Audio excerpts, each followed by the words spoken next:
in my dojo, you step in my dojo, you step in my. Hey, Spiderhound here, and today my guest is Raghav Wag, also known as Who's a Good Boy. Raghav has earned his Producerdojo black belt with his latest EP release, Sabudana Khichdi, out on the Producerdojo label on November 4th. And the EP description for Sabudana Khichdi is it's a perfect and correct me if I'm not pronouncing it correctly, Maharashtrian comfort food. Maharashtrian, yeah. That is the state in India where I come from. That is the state where I am born. Okay, so it's a comfort food prepared with crunchy roasted peanuts, medium-sized tapioca pearls, creamy potato, and a mix of cumin and cilantro. Very much like this EP, which has crunchy roasted rhythms, pearly vocals, and creamy bass. This EP description gets me so hungry. I want a nice meal now. But Raghav, welcome and thanks for joining me today. How are you? I am fine, and thank you very much for the opportunity. Oh, absolutely, absolutely. I really love the EP, as you know. We worked really closely when you first shared it with me, and it's great. It's such a great diverse ride from beginning to end, and I love how you combine jazz and bass music and also Indian music approaches as well. So tell us a little bit about your background. Your time in India. Where do you call home these days? And in your own words, tell us how you decided on your artist name, Who's a Good Boy. So it's like it's a wild thing that goes on. I'm from India, and I'm born in Maharashtra. Now my parents, like my family, is in Gujarat, but then my whole music background and the whole idea for music comes from my father, who's like a violinist, who his hobby is playing violin. So since I'm in my mother's womb, I've been listening to Hindustani classical music, and somehow I'm not a trained musician because I never had patience to learn any instrument per se. But then something's kept in my brain, like the rhythms, probably the melodies or everything like that. And then I started my instrument. My instrument was the laptop. Like it started, but because it became very interesting to me when I first heard. I think what got me into electronic music was Skrillex. As cheesy as it sounds, it was Skrillex Skrillex when is I great. heard. Yeah, like his EP, Scary Monsters and Nice Sprites, Yeah. blew me away. I'm like, this is something that I want to learn and I want to do. And then started doing it. Now I'm at a point where I listen to anything and everything that is interesting, that vibes with me. That's how this EP came into progress. That I was in Chennai for some studio work, some film work, sound designing work. And that's when I heard Carnatic classical music. I'm like, this is amazing. I have electronic music, there is Carnatic music, I need to fuse it. And in that whole thing, COVID happened. And the only thing I kept on listening was jazz because all the musicians I worked with were jazzists, like premium top of the layer jazzists. So they ended up giving me a lot of suggestions like, bro, listen to this. I'm like, this is so cool, but I can't produce it because I'm not a pianist. So how would I bend it? And this is how I bent it, made an EP out of it. So there's jazz, there is Carnatic music, and there is me, and then there is Sabudana Khichdi, which happens. That's awesome. So, I'm sure it's a new term for many people watching.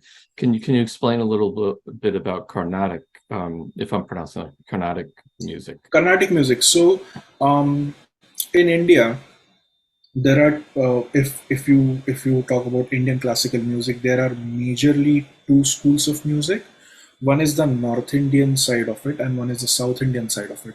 The North Indian side of it, the North Indian classical music is called as Hindustani classical music, and the South Indian side of the music, Indian classical music, is called Carnatic classical music. Very similar grammar, but in some ways they differ.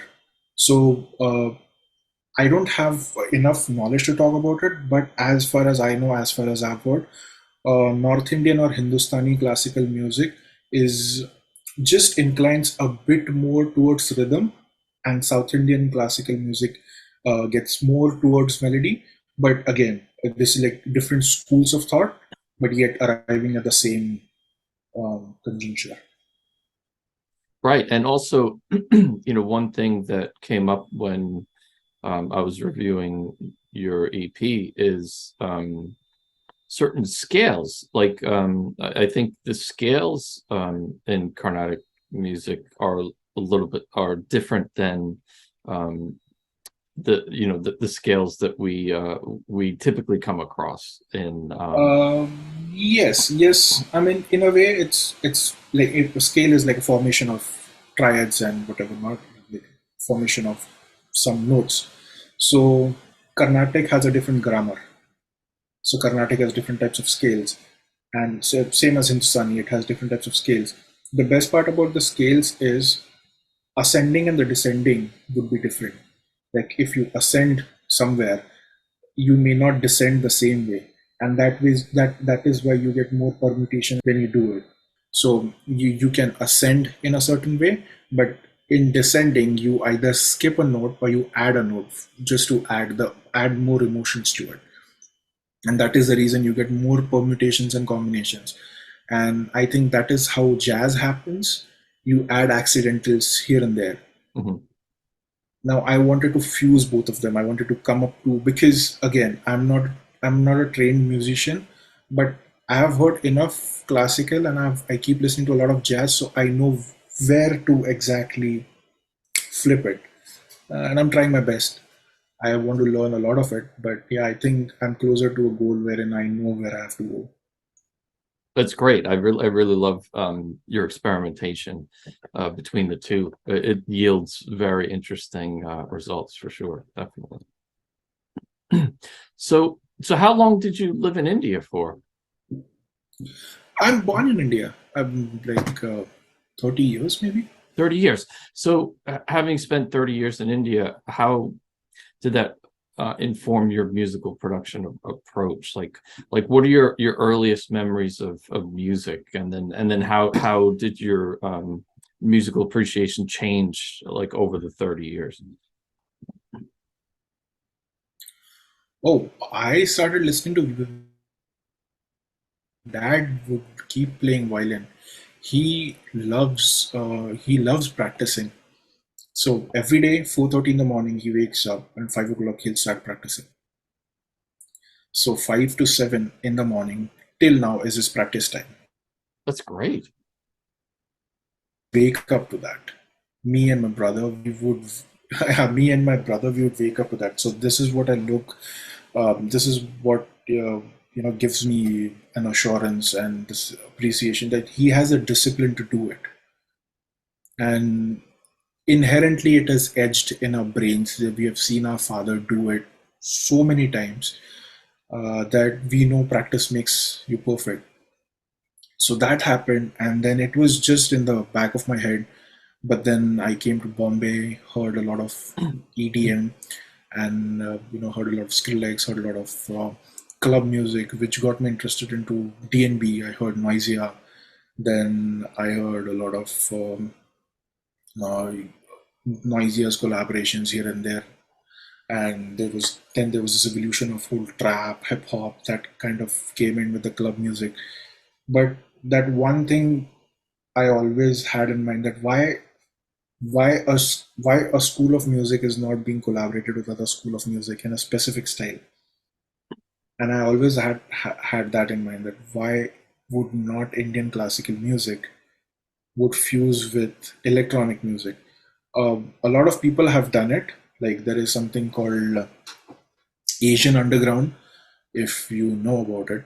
Asian Underground is Talveen Singh and Osmani Sounds and all those guys. So these guys used to make drum and bass.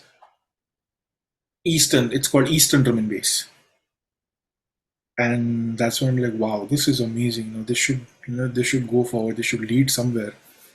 And then I was never interested in Bollywood music per se. I'm still not interested into Bollywood music.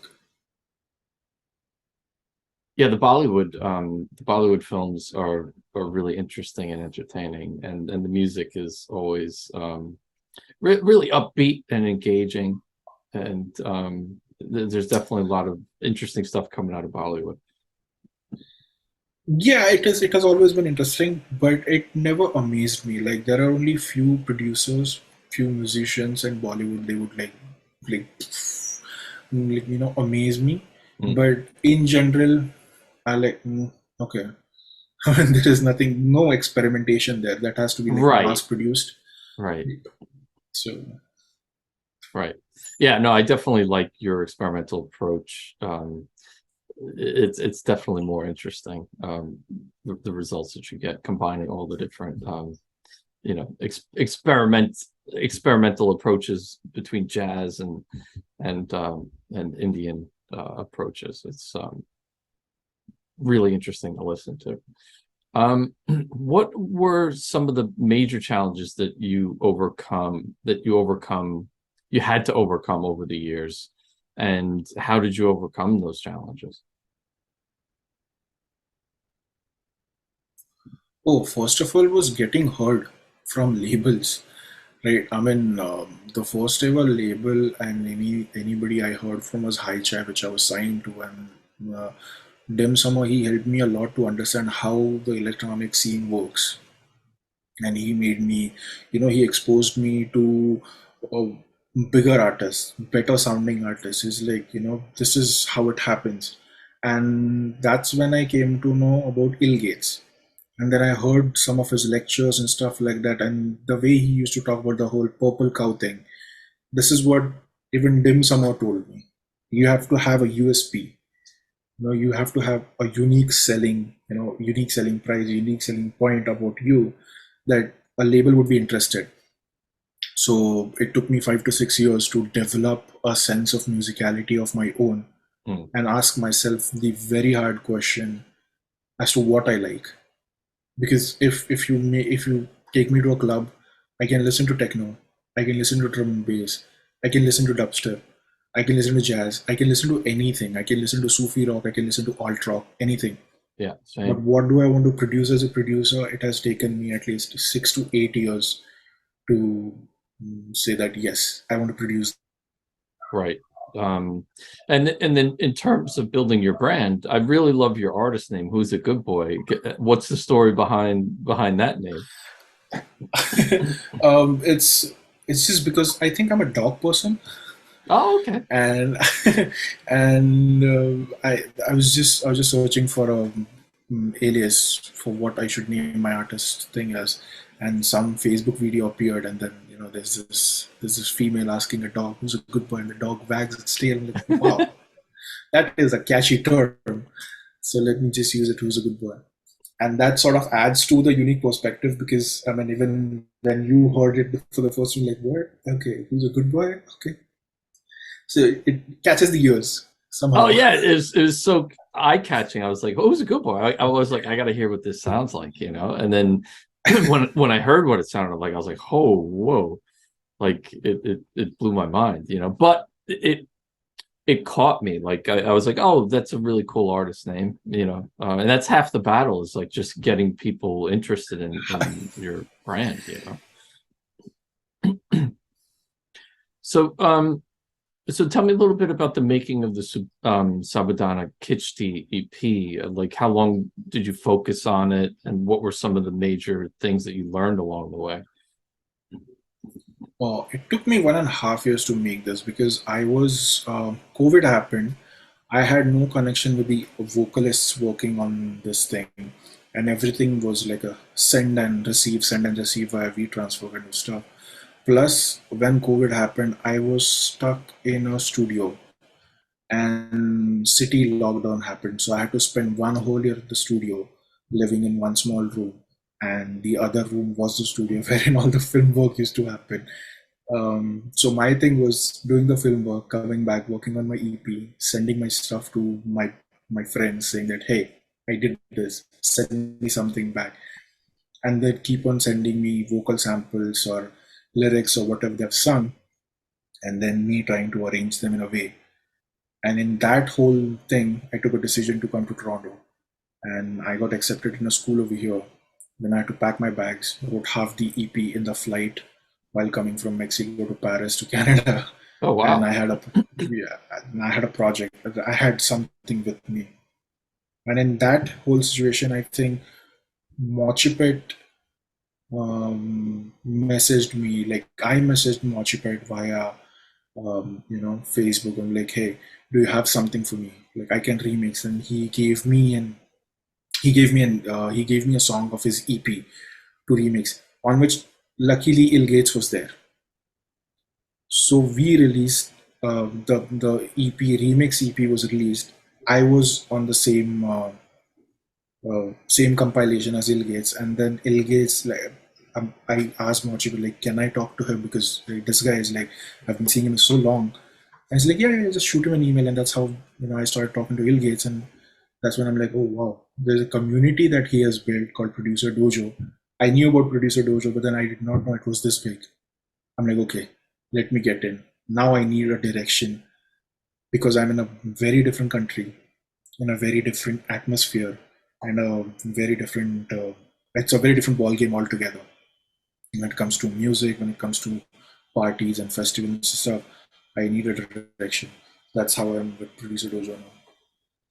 Oh, that's great. And then how was your experience working with the vocalists on the EP? Like, did you reach out to them and just give them carte blanche, just say like, oh, write whatever you feel, or did you say, can you write about this particular topic, or like how did that collaboration work? Oh, that was these two guys are like my very good friends.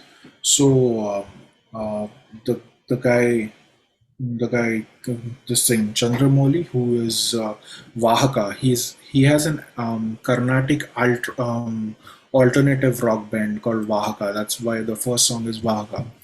So this guy, I met him when I was doing a festival. I was playing in a festival in Pondicherry back in India, and this guy comes in and rocks the crowd with his band. I'm like, wow, I need to keep in touch with him, and that's how I got in touch with him, and we started talking.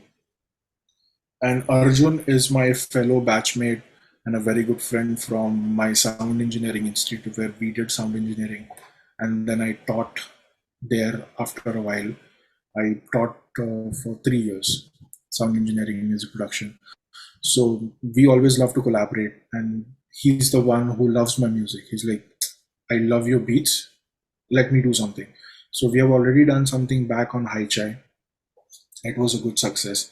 So I thought, let me just send him something. And what I do is I send them an 8 bar loop. That's it.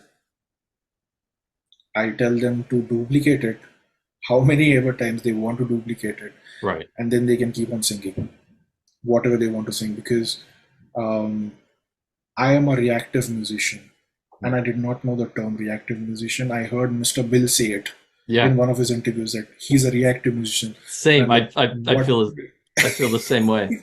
I learned it from Yeah, Mr. I'm Bill like, too, and I was like, oh, that's what I am.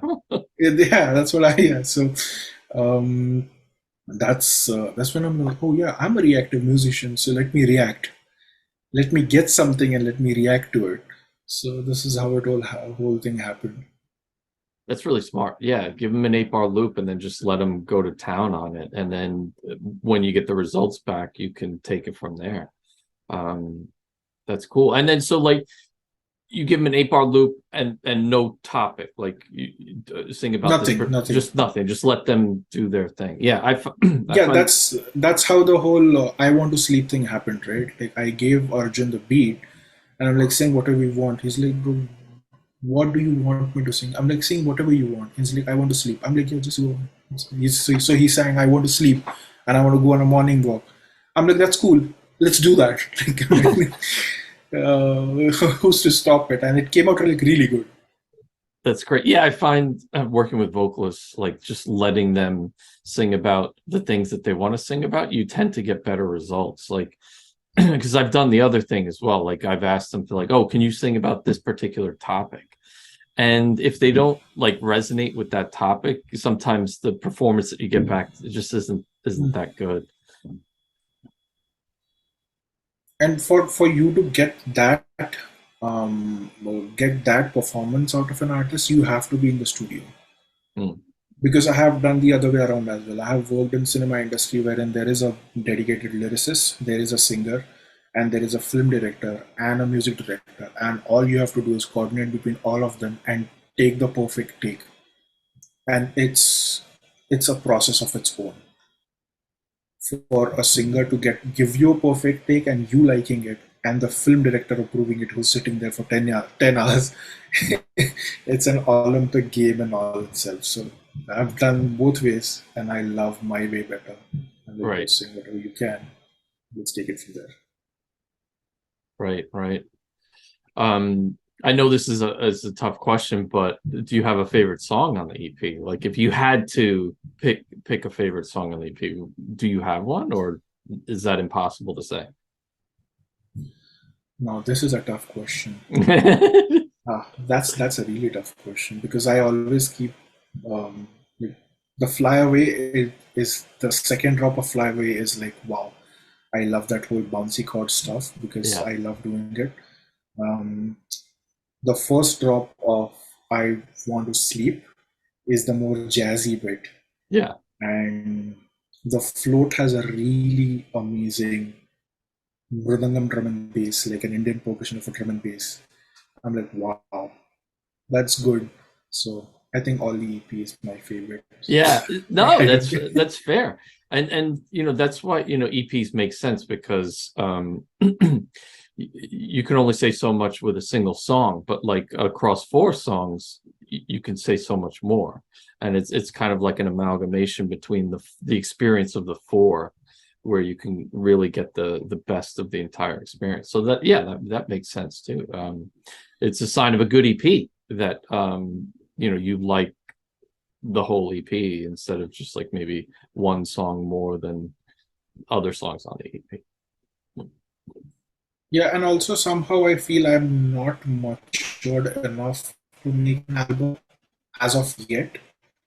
So I started with singles, then doubles, and now I have reached graduation with my EP process. So I think I'll keep on continuing that for a while until I actually feel that I'm ready to write an album, an Right. idea that resonates with me so much that I can stretch it for 13 songs or 14 songs and put it out there. So I think it's going to take some time. Yeah, and it makes sense too because you don't want to drop an album until there's a demand for it, right?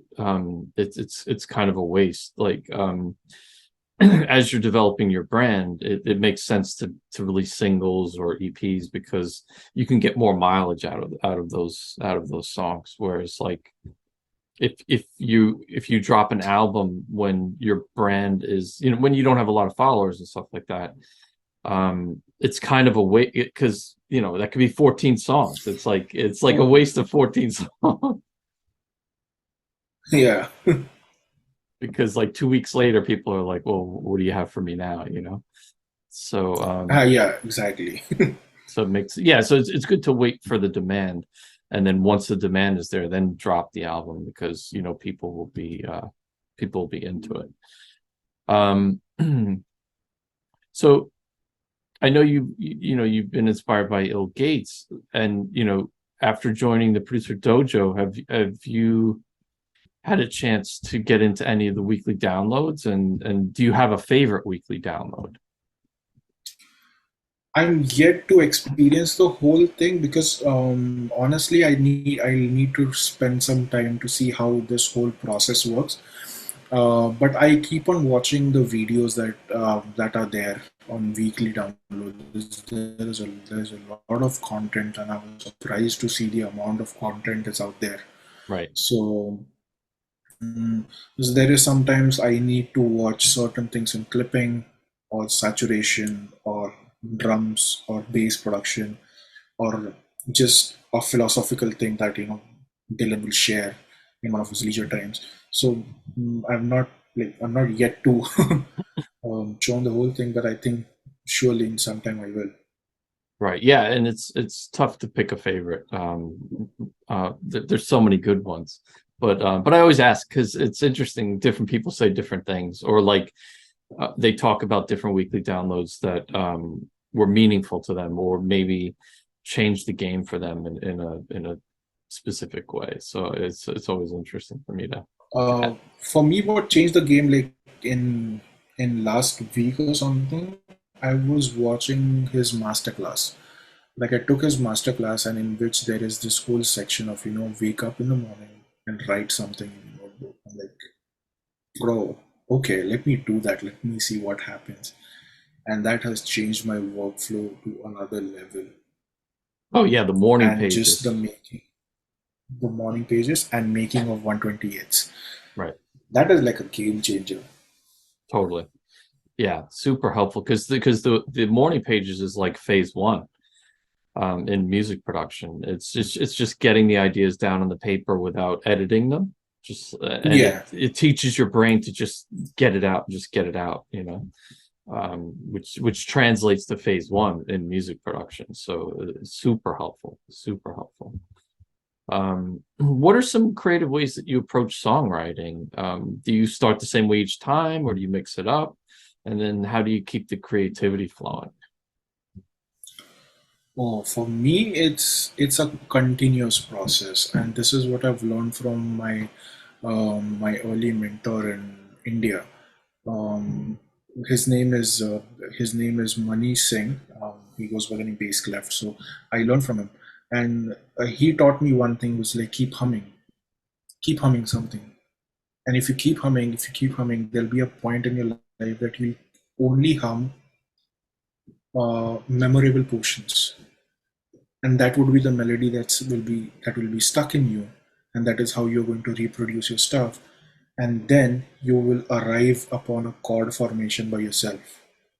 So all you have to do is keep humming, keep listening, keep humming, keep listening, keep humming. And it's like listening is also a practice. If you are not producing music, that does not mean you're not practicing. Hmm. Keep listening, listen to as much as you can.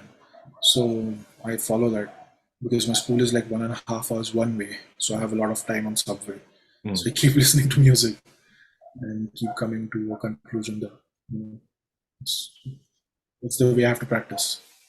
Right. Yeah, active listening is so important. And I do have, I also have similar long drives, like picking up my kids from school or dropping them off and stuff like that. And I love active listening where like, you have songs up and you're basically like doing an arrangement exercise in real time, like as you're listening to it. Yeah. And then it gives me ideas of like, oh, that's a really cool thing that they did there.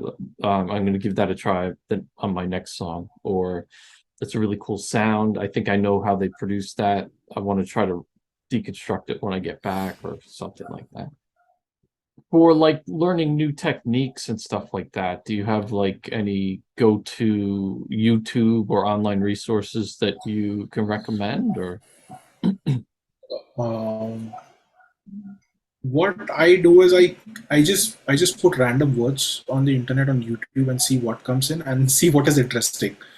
Like let's say if I want to learn something about jazz, so I know there is something called a minor ninth or major seventh and a suspended seventh or something like that. So I'm like, how to make this chord, and there'll be like 50 videos to see how the chord formation is there. I'll watch 1 minute of each and see what is interesting, who is presenting it to me more interesting way. Keep on watching it, and then somehow when you have enough time, you dig deeper depths of YouTube and find out random stuff that you have never, you could never imagine that would happen.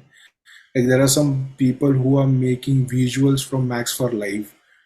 I'm like, what? You're programming visuals from Max for Live? Why and how? But it's interesting. So I generally on my weekends I'd go on a deeper dive on YouTube and keep finding stuff which is interesting and bookmarking it. Yeah. Yeah, I think half the battle is just figuring out what's like what concepts are out there. And then once you realize that something is a thing, like it's an actual concept, it's like, oh wow, I didn't realize that that was being done. Then you can go down the rabbit hole of like learning more about it, you know? Exactly. There is so much that is out there we don't know, and also learning different schools of music, learning different cultures of music. Like there was this one whole phase of me listening to only 70s and 60s Japanese soul funk because I had a lot of writing assignments. I hate writing, but then I had to complete them, I had to finish them. So I needed some background music.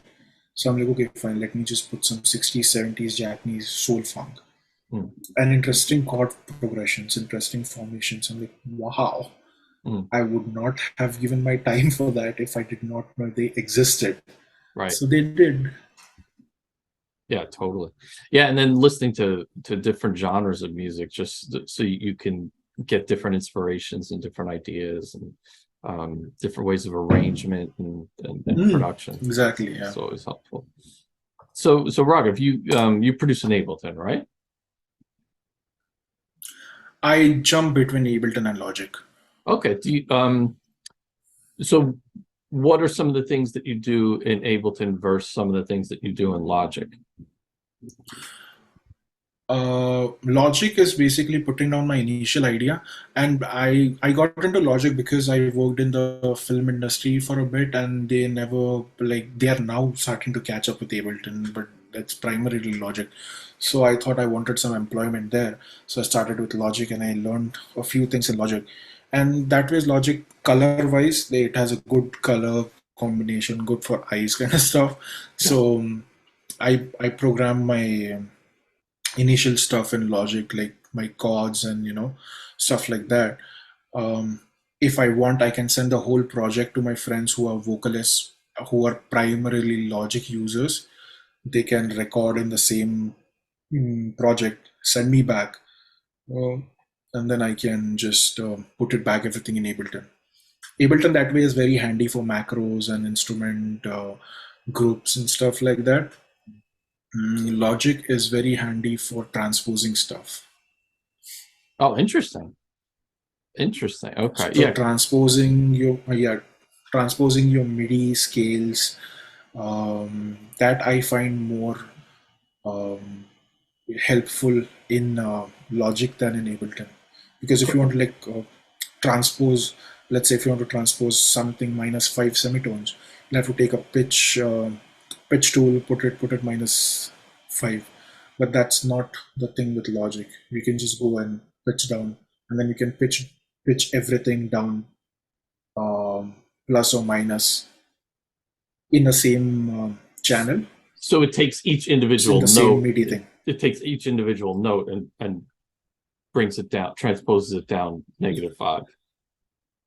Yeah. The whole chord Okay. structure. If you want to do like a whole chord structure, it can transport the whole chord structure. That's And cool. let's say if you've made like an 8-bar phrase and you want 4 bars +5, other 4 bars -7, you can just do it in the Got it. Got it. Okay. same channel.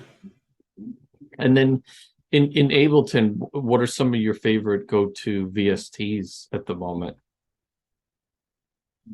Like Ableton specific. Not anything. They could be Ableton specific. They could be third-party plugins. They could be synthesizers. I'm just curious, like, what are your go-to grabs, VST wise in I Ableton? I use a lot of I use a lot of Arturia plugins. Okay. Fab filter is my go-to. Then there's a lot of group making. Like if I like a sound, I'll put it in an instrument track, or I'll just put an EQ on it, group it, and then keep on duplicating the group and put various effects. Like one put gate delay, one just EQ it differently, and make like a stack of effects for just one sound. And then that becomes my wall of sound. I don't need any other layers for that. Oh, it's a cool approach. That's definitely a cool approach. What Arturia plugins are you using? All of them. All The most amazing of Arturia plugins is the Bukla. okay. Nothing sounds right, but everything sounds right if you put it in a context with a Bukla. Right. All you have all weird sounds in Bukla. Like nothing can be used for a particular lead, but if you put them underneath chords, it sounds so good. It sounds so analog, somehow atonal, but the, it just gives a tone to the whole sound. So I like Bukla that much. Oh, it's cool. I don't have that one. I gotta check that one out. Yeah, Bukla's really cool. I love the sound of it. Definitely. Who are some of your favorite artists these days that you're listening to for inspiration? Like when you have these long drives, who are you listening to these days? Depends. Like I have to change if I'm going to subway, I have to change lines. I have to go to two different directions. First half would be something Indian classical. Second half would be electronic. So if I'm starting my day, I'd start with Mallikarjun Mansoor or somebody like that, or Ustad Zakir Hussain or something like that to kickstart me with what is happening, and then I'll end my day with Flume, Ivy Lab, listen to some of the Gaze, or Hiatus Coyote, or if I just want to listen to some jazz, I listen to Tigran Hamasia, Aziza Mustafa, Dafar Yusuf. Like, I have like a long collection in my Spotify. I keep on uh, challenging Spotify to guess my mix because Spotify gives you your mix of the day, right? I'm like, bro, no, you cannot give me the mix of the day. I know what I want. Right.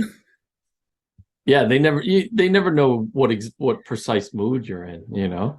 Like on, one day I might be like, "Oh, let me listen to classical music," and Spotify would never be able to predict that. It's just that like I'm in the mood for listening to that. Or I too like Ivy Lab is like one of my favorite artists. I'm frequently listening to Ivy Lab, and they dropped a new album recently, which I really love. It's a great listen. So I frequently grab Ivy Lab and Flume as well, and lots of different stuff. I create Yeah, I playlists saw Flume with. here this time. Oh, you did? Yeah, this summer, Flume was here. Loved it. I was like, wow, this is something to How look was the show? forward to. Did he have a lot of performance based elements in it? Uh, Not a lot of performance based, but the visuals like really killer. And then Mm, I could see that there was a fan following of Flume which would sing to his songs. I'm like, yes, that's go. cool. That is what an artist needs. That you can sing to, the Right. songs. So that happened. I've seen Ivy Lab back in India. And they came for their Bombay tour, and I was in Chennai, so I flew down from Chennai to Bombay to watch Ivy Lab. How was the show? Oh, brilliant, brilliant! Like the photo that they put on Instagram for the Mumbai tour. I'm the first one in the railing, like tearing down the railing. I'm in the picture. I just like Instagram commented like, bro, this is me. The front. That's awesome. That's awesome. Um, so in terms of live shows, like have you played any live shows recently, or do you have any exciting live shows coming up? Not as of now. I'm planning. I'm planning of hitting up some promoters, or I'm planning of hitting up some people if they can, give me a slot to play something. Yeah, but that's totally for the future. I'm looking for. Cool. And would your live approach be USB, like on CDJs, or would you want to have some sort of performance based aspect of the set? Mm, I have Tractor, Hmm. so I don't have enough experience with CDJs. I like CDJs like really cool, but then I still somehow need a live aspect to my show. So I have something in my mind which I'll develop in 2 or 3 years to play on Ableton Push because I love the way the push is made. So I want to integrate push in my live sets. Cool. Yeah, Dylan used to have lots of live aspects to his shows, but then he had to phase them out because of the computer just was unreliable. Like the Apple, laptops, he had so many instances where they would crash, and when that stuff crashes during a live show, it's really awkward. It's not a good look, Yeah, I eventually want to learn DJing. I eventually want to learn how to operate the CDJs properly. But then I still think that having a live aspect to a show has a lot of more performance-based quality than just playing a DJ set. Oh I mean, yeah, obviously, if you're Carl Cox or some any big DJ, because they have been doing it for so long, they know how to do it. yeah. Yeah, and they're basically like playing their mixes and doing really intricate stuff, sometimes with like 4 decks or something like that. Yeah, yeah, yeah.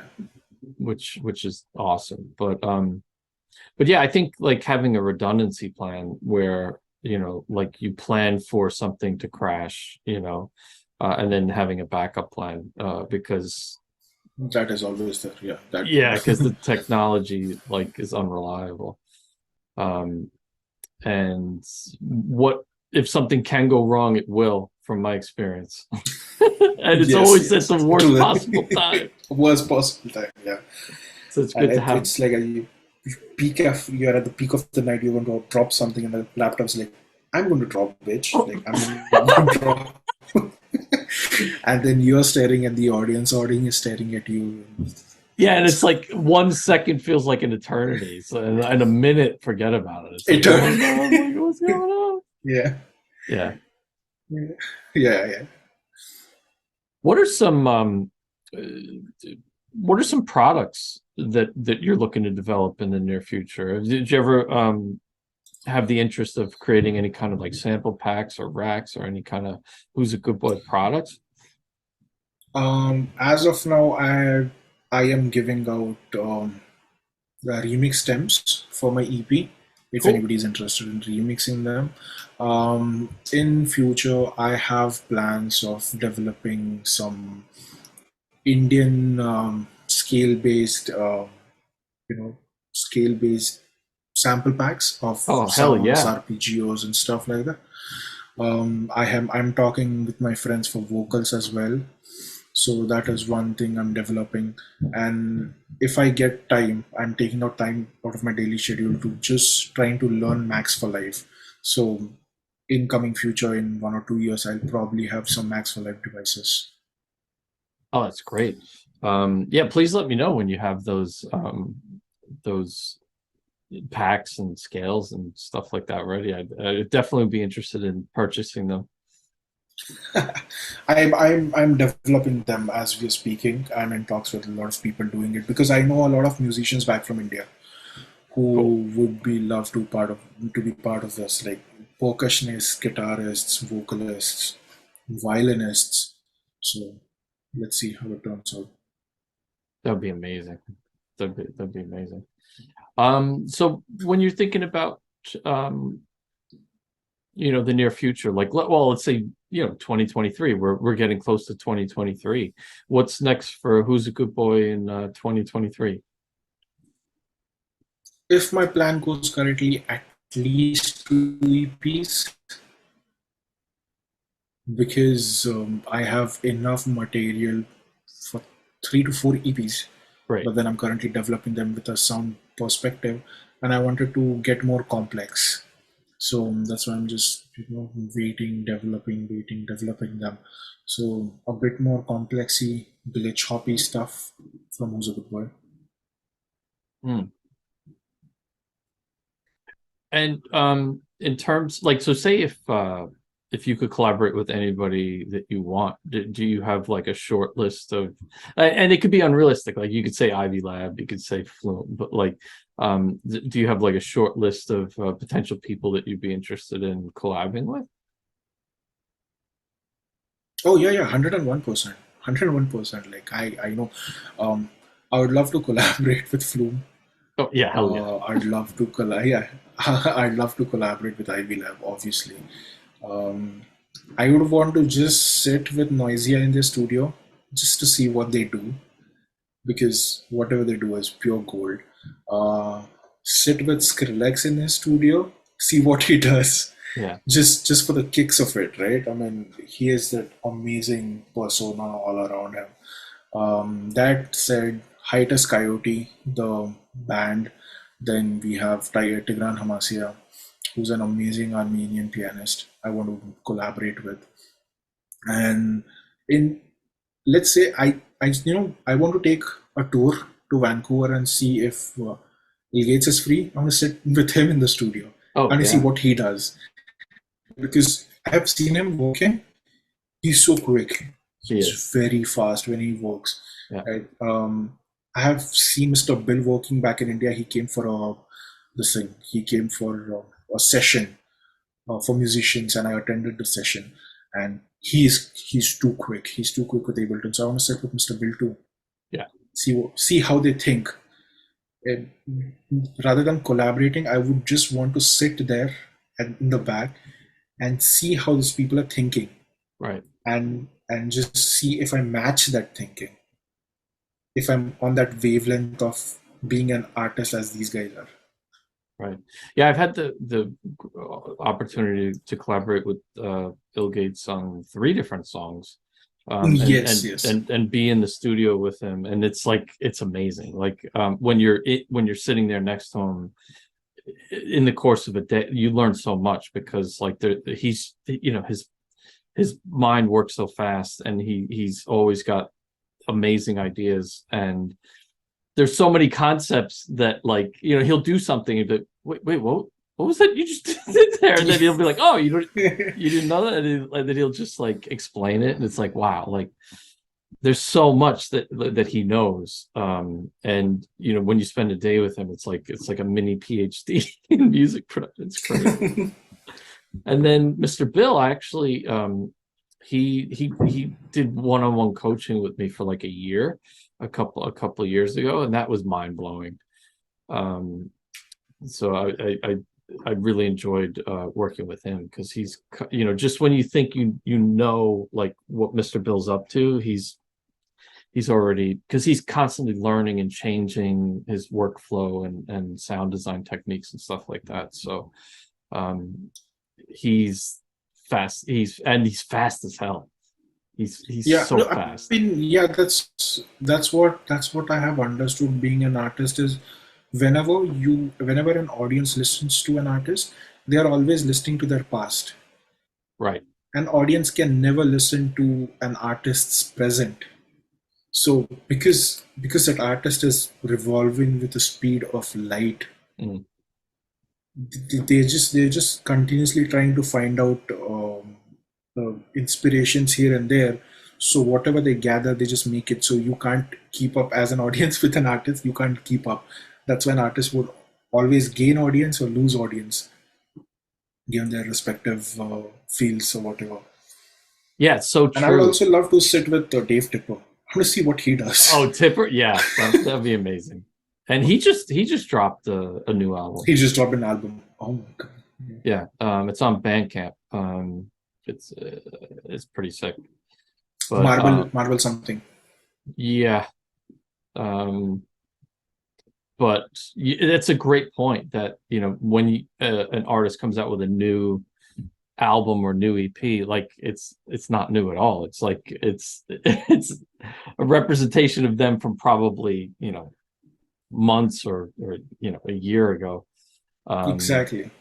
Yeah, because and by at that point they've probably listened to it so much that they hate it, just because Yeah. the nature of producing it, you have to listen to it so many times. So yeah, like their newest stuff is not really their newest stuff. It's an older version of what that artist is working on. Well, cool. So is there anything else you wanted to talk about before we wrap it up? Nothing in particular, but yeah, just looking forward to making a lot more music and seeing a lot more of, sending a lot more stuff to you.